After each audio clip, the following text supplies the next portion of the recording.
வணக்கம். எங்கள் ஆத்தில் இவ்வளோ தக்காளி இருக்கா?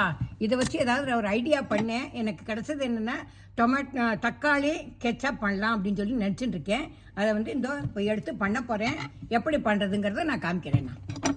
இன்றைக்கி தக்காளி கெச்சப் பண்ணுறதுக்கு என்னெல்லாம் வேணும்னு நான் காமிக்கிறேன். தக்காளி நான் எல்லாம் இந்த ஸ்பைசஸ்லாம் மிக்ஸ் பண்ணி ஒரு துணியில் கட்டி வச்சுருக்கேன்.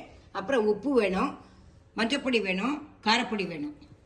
எல்லா தக்காளியும் கட் பண்ண போகிறேன். இந்த ஃப்ரண்ட் சைடில் இருக்குல்ல, அதை மட்டும் கட் பண்ணி தனியாக போட்டுடலாம்.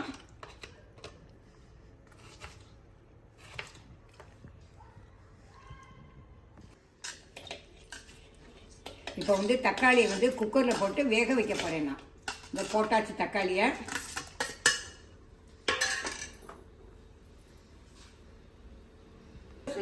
ஒரு துணியில் வச்சுருக்கேன், அதை நல்லா கட்டி அதையும் அதோட போட போகிறேன். இந்த கட்டிருக்கையில் ஒரு துணியில் அதையும் அதில் போட்டு குக்கரை மூட போகிறேன். நான்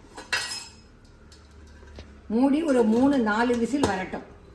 தக்காளி நல்லா வெந்தெடுத்து இப்போ ஃபில்டரில் வடிகட்ட போகிறேன்.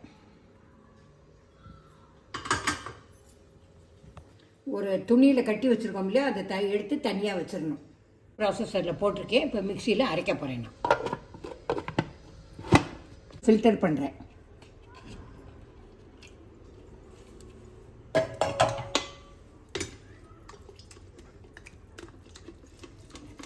இதில் இப்போ கொஞ்சம் சுகர் போட போகிறேன். நான் இதில் நெக்ஸ்ட்டு காரப்பொடி,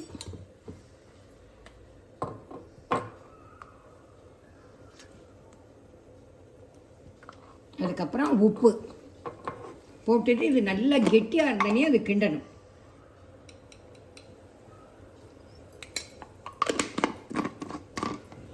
போட்டாச்சு. இது கெட்டியாக இருக்குது, கொஞ்சம் நேரம் ஆகும். இது பாருங்க, அப்படி இருக்கு.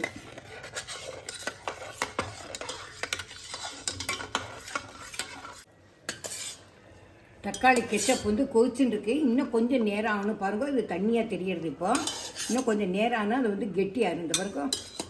இன்னும் கொஞ்சம் ஆகணும். அது கொதிக்கட்டும். நான் டொமேட்டோ கெச்சப் ரெடியாக எடுத்து இந்த பாருங்க. இப்போ தண்ணி கீழே இங்கே வரல, அதனால நல்லா இதுக்கு வந்துடுது. அப்போ இது ஆறினதுக்கப்புறம் நான் ஒரு பாட்டிலில் விட்டுட்டு அதுக்கப்புறம் நான் காமிக்கிறேன். கெச்சப் ரெடி ஆகிட்டு நான் இப்போ பாட்டிலில் விட்டு வச்சுருக்கேன். இதை நீங்கள் பண்ணி பார்த்துட்டு எப்படி இருக்குங்கிறதுக்கு லைக் பண்ணுங்க, ஷேர் பண்ணுங்க, சப்ஸ்கிரைப் பண்ணுங்க. Tata, bye bye.